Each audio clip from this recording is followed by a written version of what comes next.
Hello, welcome back to Wegs Garage. We are once again working on our 1964 Triumph TR4. We've been working on getting this new interior installed. Just a quick review on where we're at. We got the whole carpet kit in. We got kind of the rear upholstery trim pieces in place.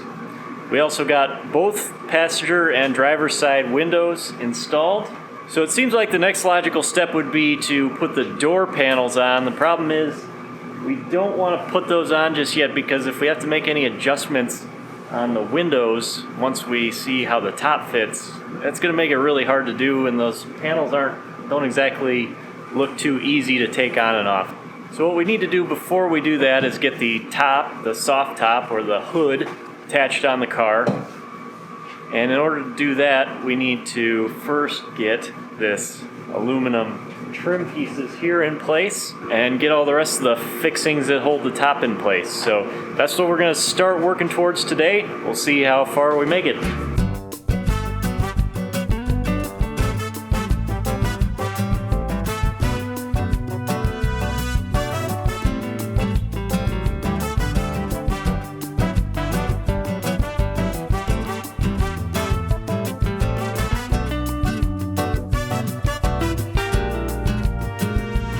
Alright, so here's our original rear cockpit cappings, and these are the original pieces. They're a little bit rough, so we're going to work on polishing those up. They're not really in terrible shape. I mean, a new set isn't too expensive, but I think we just kind of want to keep this, especially because we've also seen how, like, for example, the windshield top capping fits. The new ones just don't fit that well. I don't know if these parts are like that or not, but I think we're going to try to reuse these if we can. If we decide they don't look good, we can always replace them in the future because they're not too hard to swap out. So those get attached around the rear of the cockpit here along this flange. And then this is the cover piece that covers up the hood sticks for the hood. And that fits underneath that piece of capping. So on the rear here, the capping fits along this seam right here, and then that allows this to flip up and down. I'm not 100% sure how that works yet. There's some snaps and some other things that we need to get in place on that as well. So we're going to start kind of loosely fitting that up and just see how everything fits together and kind of go from there.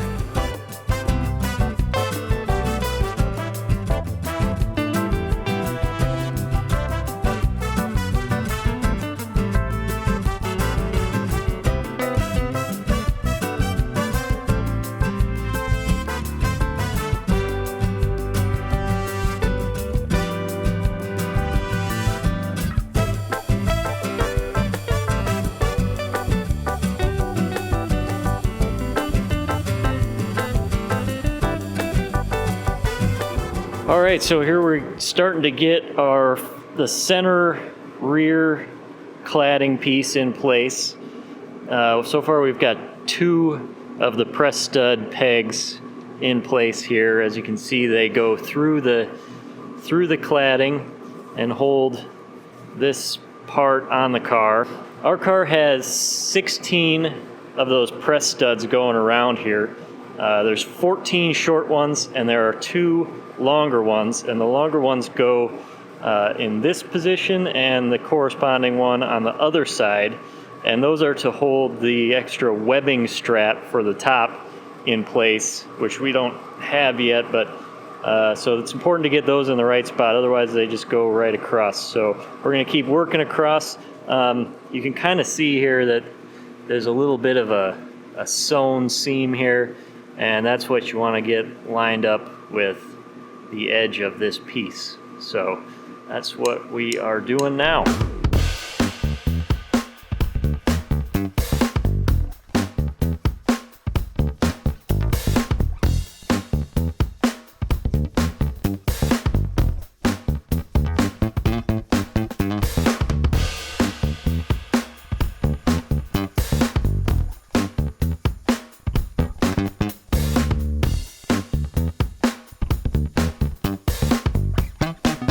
That's so tough. Here's our rear piece of cladding in place. You can see we got the longer stud there in the proper position. The seam is nicely aligned with the edge here. So I think that's good. I think we might be a little bit further this way off of center, but I think we'll probably be all right. The next step is going to be getting the side cladding on, and then this cover goes underneath that piece of cladding. It's really kind of hard to tell where and how this piece is supposed to fit. I don't think it fits anything too tightly. It just flips over the hood sticks and kind of covers those up when they're down. So we're just going to butt this seam up here in the corner, right there, and just it'll come out to where it ends up. And that's kind of how that works. There's a few snaps that also have to go on this piece, but I don't think we're going to be able to put those in yet until we get the actual hood frame in here and see where everything lines up.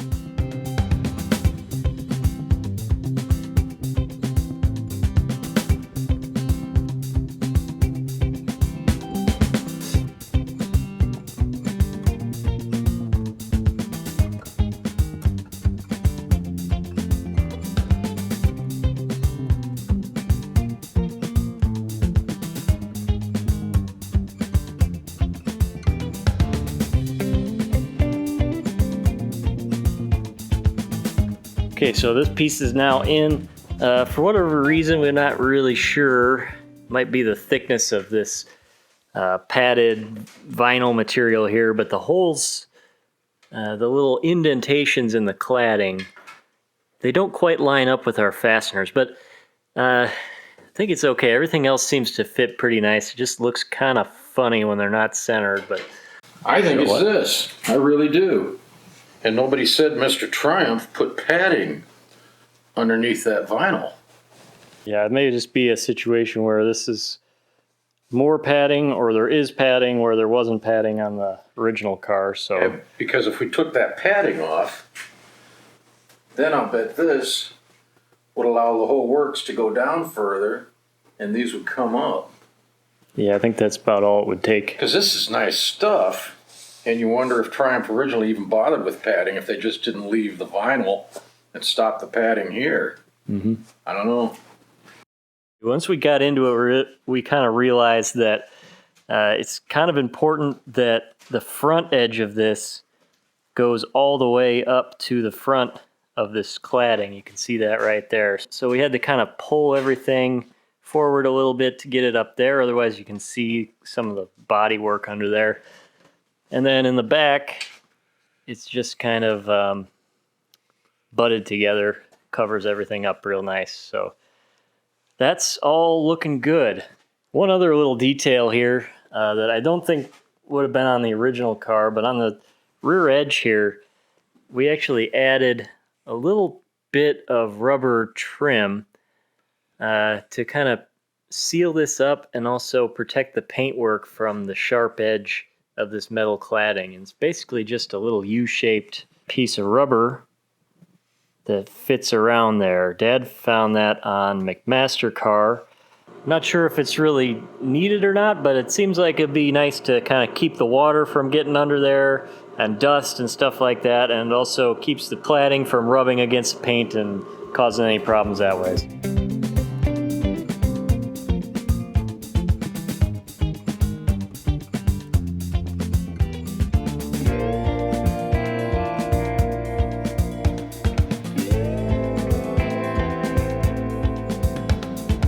Alright, so if you're watching that time lapse, you're probably wondering why we're taking all the screws back out again. Basically, what we're kind of finding is that the other thing that's really important is there is a small notch in the cladding right here, and that is where this kind of piped edge of these pieces needs to go in order for all this to fit right. This piece is plenty long, so we were able to kind of cheat it back and kind of split the difference, and it came out, it's not too wrinkly. We kind of went to the center and worked our way out. Well, it doesn't work that way. Line the seam up with this notch line the other seam. It kind of defies logic. Line the seam up, and then just put these wherever. You would think you'd work one end to the other. Oh well. Oh well.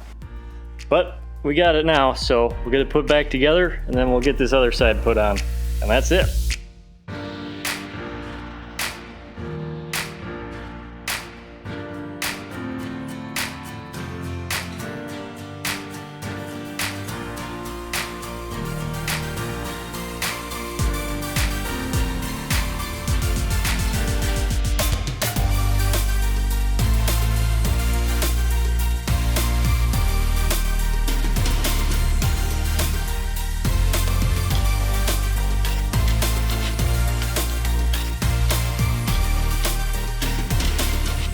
Might be a little late in the episode for this now, but now that we got all these flappy pieces installed, I thought I might explain like what these actually do, because right now it doesn't, I don't think, make a whole lot of sense. But what these pieces do is they actually cover the convertible top frame, or the hood frame that goes in the car, that holds the vinyl hood or convertible top into place. When the top is down, the frames fold back and kind of curve in a U shape back in this area. So these all then can flip over and they cover up that frame, so you don't see any of the frame when it's down. When the top is up, you pull that out, you open the hood top, you put the vinyl top on, you flip those back down, and now the pieces of the top pop out through this little opening right here on either side. And that's how that works. And you kind of almost, like, it's padded as if it's some kind of backseat-ish thing. Obviously wouldn't be super comfortable, but it could work in a pinch. That's what those pieces actually do. There are a few more snaps that we're missing that we need to get in place, but I don't think we're going to be able to get those on until we actually get the hood frame in place and kind of see how everything lines up. So, all right, well, that's going to do it for today. That felt like a pretty good progress. Really, the car looks great with having that chrome capping around the cockpit and getting that last bit of interior upholstery in there. Really happy with how that's looking. So hopefully next time we'll start getting that top frame put in and start seeing how all that fits together and kind of go from there. So anyway, thanks so much for watching. Don't forget to hit the like button, subscribe if you haven't already, and we'll see you next time. Later.